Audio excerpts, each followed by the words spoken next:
Bienvenidos a la lección de Escuela Sabática, lección número 4, por las malas. A Acaz se le ofreció la ayuda para librarse de sus enemigos. El pueblo de Israel sufrió las consecuencias de su mala decisión, pues este rey había sido uno de los peores reinos de Judá. Pues lo que no quisieron aprender por las buenas, tuvieron que aprenderlo por las malas. Pues mediante los actos también de Isaías, su familia y sus palabras, Dios reforzó el mensaje de advertencia y esperanza. El único camino seguro es confiar en Dios, quien sabe lo que está haciendo. Él tiene tanto amor como poder para guiar y proteger a sus hijos, a quienes se lo permiten ingresar en su vida. Pero para quienes recurren a otros poderes, solo hay desolación. Hay una historia de una niña en Harlem, Nueva York. Ella estaba ciega y estaba sentada en la ventana del cuarto piso.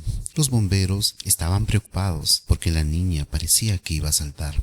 Ellos le decían que debería saltar a la red, pero ella por supuesto no podía ver la red. En eso llegó su padre y le gritó a través del megáfono: "Por favor, salta". La niña saltó y no se rompió ningún hueso, y ella reconocía la voz de su padre. De la misma manera, Dios nos ofreció poderosas evidencias de que Él quería lo mejor para sus hijos. Dios ofreció al pueblo de Israel bendición y evidencias y señales, pero el pueblo de Israel le rechazó. Así como Dios nos ofrece esas ricas bendiciones para nosotros, tengamos cuidado de no desecharlo, pues el pueblo de Israel rechazaron las aguas mansas en las que se les presentó por primera vez, pero luego Dios tuvo que hablarles como el ruido de muchas aguas. Si no quisieron aprender por las buenas, tuvieron que aprender por las malas. Es por eso que el versículo de memoria de la semana se encuentra en Isaías 8:17. Esperaré pues a Jehová, el cual escondió su rostro de la casa de Jacob, y en él confiaré. Para el domingo 17 de enero, profecía cumplida, vamos a buscar en Isaías 7, 14 y 16. Por tanto, el Señor mismo os dará señal. He aquí que la Virgen concebirá y dará a luz un hijo, y llamará su nombre Emmanuel. Comerá mantequilla y miel hasta que sepa desechar lo malo y escoger lo bueno. Porque antes que el niño sepa desechar lo malo y escoger lo bueno, la tierra de los reyes que tú temes será abandonada. Las cosechas y los campos de Judá serían destruidos por los asirios. Por lo tanto, el pueblo, incluido el Emmanuel del Antiguo Testamento, se vería obligado a volver a la dieta de los nómadas. Sin embargo, tendría suficiente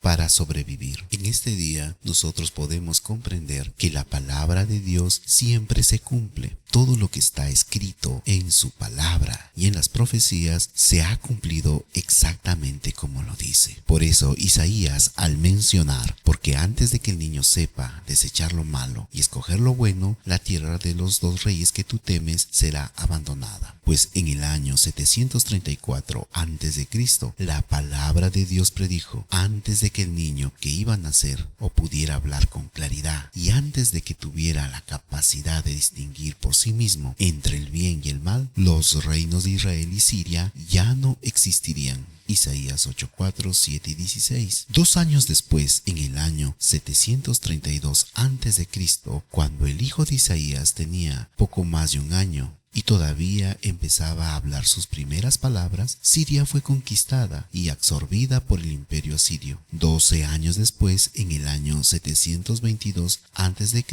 cuando el niño tenía la capacidad de elegir, el reino de Israel fue totalmente arrasado por Salmanasar V y su pueblo deportado a Mesopotamia y Media. Terribles fueron las consecuencias del reino de Judá por las que tuvo que pasar, pues la profecía de Dios se había cumplido. Estaban aprendiendo por las malas. Lunes 18 de enero. Consecuencias previstas. Isaías 7:17 nos dice: ¿cuáles fueron las consecuencias de la desobediencia del pueblo de Dios? Jehová hará venir sobre ti, sobre tu pueblo y sobre la casa de tu padre, días cuales nunca vinieron desde el día que Efraín se apartó de Judá, esto es, al rey de Asiria. El mensaje de Dios era que él se encargaría dejaría de destruir los reinos de Israel y Siria sin necesidad de que Acaz hiciese nada al respecto. Sin embargo, Acaz no confió en el Señor. Acaz no solo desobedeció aliándose con Asiria, sino que adoró a los dioses de Asiria, creyendo que estos eran más poderosos que el propio Dios. Por esta razón, Dios envió contra Judá a Egipto y a Siria, usando a Siria como navaja alquilada para arrasar el reino de Judá. Estas son las consecuencias de apoyarnos en las personas en los momentos en los que deberíamos poner nuestra confianza solo en Dios. Por esta razón, Dios envió contra Judá a Egipto y a Siria, que en el versículo 18 lo compara a la mosca y a la abeja, usando a Siria como navaja alquilada para arrasar el reino de Judá. Estas son las consecuencias de apoyarnos en las personas en los momentos en los que deberíamos solamente poner nuestra confianza en Dios. Salmo 146:3 nos hace recordar esa promesa. Martes 19 de enero. ¿Qué hay en un nombre? Isaías 8:1 y 3 nos dice: Y me dijo Jehová, toma una tabla grande y escribe en ella con caracteres legibles tocante a Maher Salal Hasbaz, y junte conmigo por testigos fieles al sacerdote Urías y a Zacarías, hijo de Jeberequías. Y me llegué a la profetisa, la cual concibió y dio a luz un hijo. Y me dijo Jehová, ponle por nombre Maher Salal Hasbaz. ¿Ya te imaginas pronunciar el nombre del segundo hijo de Isaías? Pues, ¿qué significa? ¿Hay algún significado especial en este nombre? Es cierto que es un nombre largo, pero tiene un significado muy importante. Quiere decir, el despojo se apresura, la presa se precipita, o también pronto el saqueo, presto al botín. Isaías 8:8 nos dice: y pasando hasta Judá, inundará y pasará adelante, y llenará y llegará hasta la garganta, y extendiendo sus alas, llenará la anchura de tu tierra. Oh Emanuel, Dios le pidió a Isaías que escribiese el nombre de su hijo ante testigos, aún antes de ser concebidos. Al igual que su otro hijo, Sear-Jasub, este niño habría de ser una señal, ya que su nombre Maher Salal Hasbaz significaba el despojo se apresura, la presa se precipita. Esto significaba que era el aviso de la rápida conquista por parte de Asiria de los territorios de Siria e Israel. No obstante, Tiglat-Pileser III no se detuvo allí, sino que como torrentes de agua impetuosas arrasó también el territorio de Judá. Pero Dios, en su misericordia, solo permitió que el ataque llegase hasta la garganta, sin arrasar completamente a Judá, pues el remanente se salvó. A pesar de los repetidos errores del pueblo de Israel y de Judá,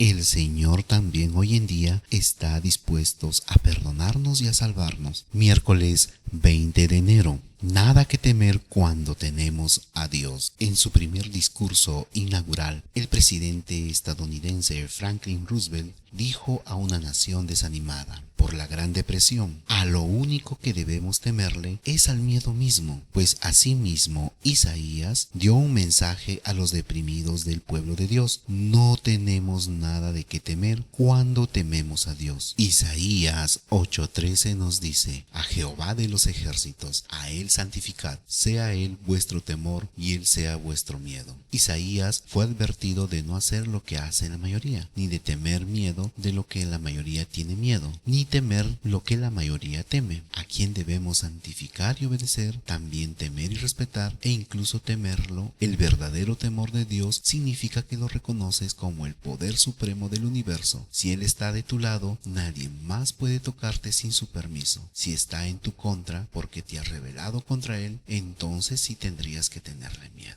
Entonces recuerda, amigo, el verdadero temor de Dios significa que lo reconoces como el poder supremo del universo. Como cristianos, el respeto y la reverencia es el mejor temor que lo podemos ofrecer a Jesús. Jueves 21 de enero. El comentario de Elena de White. Elena de White en Profetas y Reyes del día miércoles nos dice: pero moraban en Judá algunos que se habían mantenido fieles a Jehová, negándose firmemente a practicar la idolatría. A ellos consideraban con esperanza Isaías, Miqueas y sus asociados. Mientras miraban la ruina labrada durante los últimos años de Acaz, su santuario estaba cerrado, pero a los fieles se les dio esta seguridad: Dios está con nosotros, a Jehová de los ejércitos, a él santificad. Sea él vuestro temor, él sea vuestro miedo, entonces él será por santuario. También Elena de White nos dice en Primeros Escritos, página 60: nuestra mente debe estar fija en Dios y no debemos experimentar el temor que tienen los impíos. Es decir, no hemos de temer lo que ellos temen, ni reverenciar lo que ellos reverencian, sino ser esforzados y valientes en pro de la verdad. Si nuestros ojos se abrieran, veríamos en nuestro derredor a los ángeles malignos tramando alguna nueva manera de dañarnos y destruirnos, pero también deberíamos ver a los ángeles de Dios que con su poder nos amparan. Dios protegerá y salvará a su pueblo si éste confía plenamente en él. El abatimiento de los ingratos muertos en vida. Jueves 21 de enero. Isaías 8:19 nos dice: si os dijeren, preguntad a los encantadores y a los adivinos que susurran hablando, responded: ¿no consultará el pueblo a Dios? ¿Consultará a los muertos por los vivos? La religión de Acaz y gran parte de Judá estaba basada en la idolatría, la adivinación y el culto a los muertos. Todo ello era abiertamente contrario a la ley y al testimonio ordenados por Dios. Pero este tipo de creencias no ha muerto. Hoy en día, en nuestro mundo actual, se sigue practicando,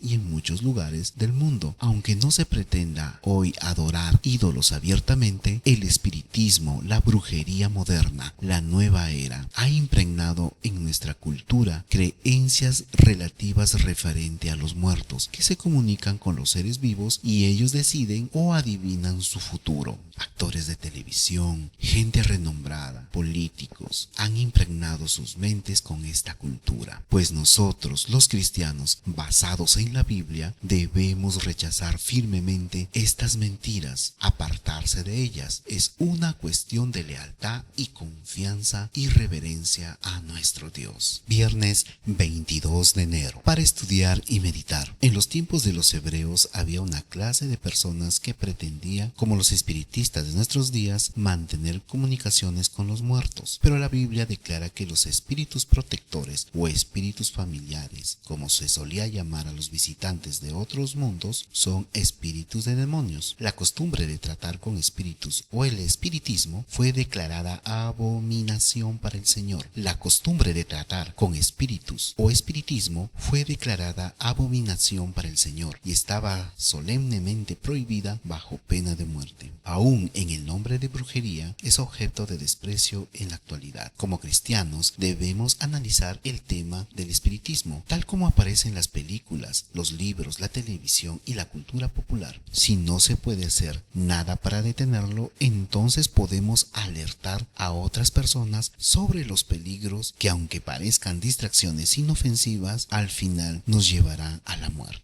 Elena de White en Cada día con Dios nos dice: cada cual debe tratar de conocer la palabra de Dios por sí mismo, mediante ferviente oración, y cumplirla en todas las preocupaciones temporales de nosotros, en todos los cuidados y ansiedades. Esperen en el Señor. No confíen en príncipes ni en hijos de hombres, porque ocupan cargos de confianza. El Señor ha unido los corazones de ustedes con el de Él. Si lo aman y han sido aceptados en su servicio, lleven al Señor todas sus cargas, públicas y privadas, y esperen en Él.